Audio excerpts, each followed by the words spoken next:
what we often see is, if you imagine this to be a typical organisation for a business. So we've got your directors or senior leaders up here. You might have middle managers up here, mid managers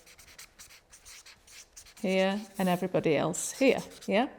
Now the problem that we often see is that directors swoop down and they start operating at a lower level.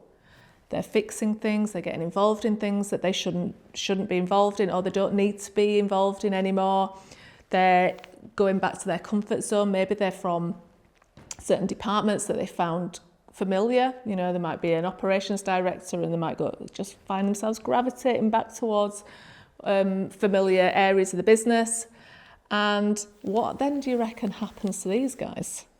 Yeah, so these guys then go further down. Or what often again happens is that they start getting squashed. So they've got actually nowhere to go. Yeah, so then they end up being really frustrated. They end up feeling micromanaged, disempowered.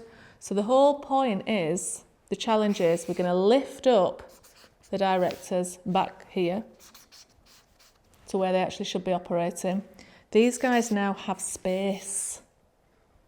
And when we do this, we start to see people rising again. One of my favourite quotes, and I forget who it's actually by, is "Rising tide lifts all ships."